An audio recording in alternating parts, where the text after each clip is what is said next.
I want to take you through a quick scene. You're in a space just like this, filled with thoughts and ideas. Suddenly, it hits you.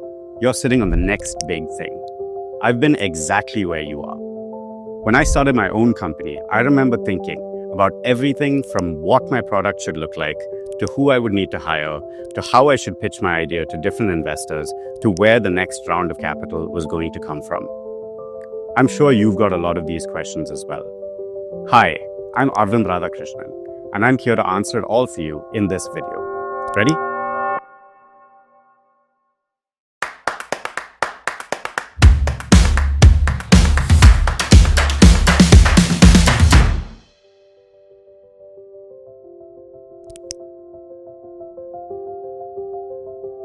Welcome to the pre-seed stage.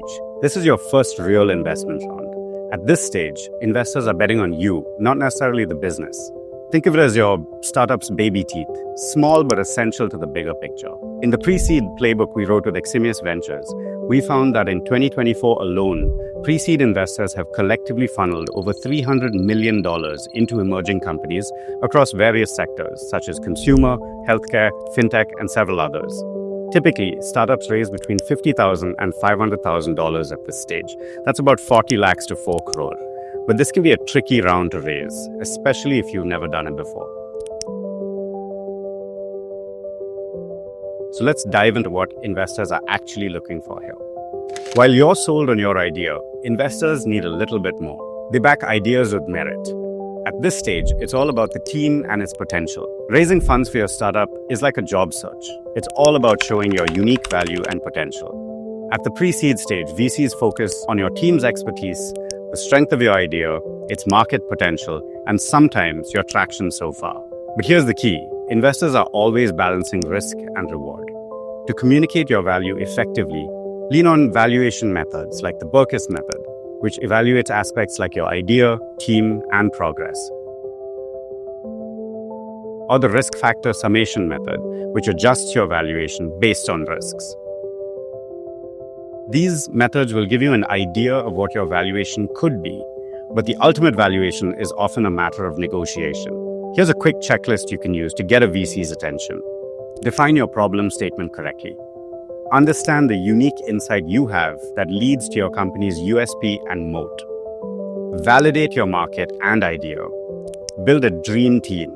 Determine your funding requirements and have as much clarity as you can about your roadmap over the next 2 to 3 years. For the complete checklist, don't forget to check out our pre-seed playbook with Eximius Ventures.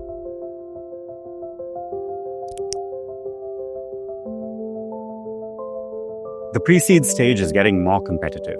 Pre-seed deals made up about 10.6% of deals in 2023 compared to just 7% in 2021.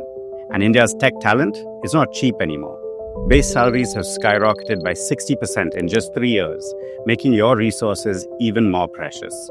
As for the landscape as a whole, investors are laser focusing on areas like fintech, health tech, and SaaS.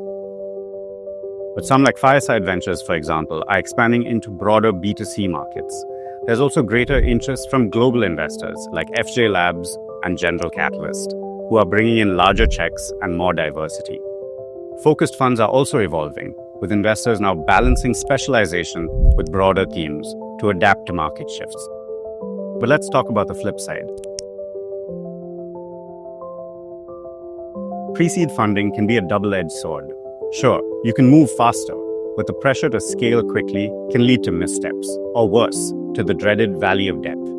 Here are some red flags to avoid when you're trying to raise pre-seed investments. 1. Taking on too many investors. This clutters your cap table and creates decision-making challenges down the road. 2. Ignoring feedback. By not listening to feedback early on, you miss out on some critical details which could improve your business. 3. Overestimating your valuation. This can push away any investor that's actually looking to invest in your company. 4. Neglecting financial projections. This can hurt your credibility as a founder and stop you from understanding your business at a deeper level. 5. Getting your timing wrong. By raising funds too early or too late, you could hamper your company's progress or undervalue it. A good way to think this through is to know what milestones you want to achieve with the funds you're raising, how long it will take to do so, and how much you need to get there. Of course, adding a 25% or so buffer to this amount is always a good idea. Securing pre-seed funding is just the beginning. Focus on solving a problem for your customers, build and iterate fast, and finally, stay flexible. And remember to track your progress at all times, because traction is usually what gets you to the next round, which is seed or pre-Series A funding. Also, it's a good idea to keep your investors in the loop at all times, especially with important decisions. They'll stick by you when it's time to scale. For now, it's wait and watch for how this stage will evolve. Have any questions? Feel free to comment below and we'll get back to you. Or drop us a mail at labs@wework.co.in to get in touch with us. We'd love to chat. Until next time, this is Arvind Radhakrishnan signing off.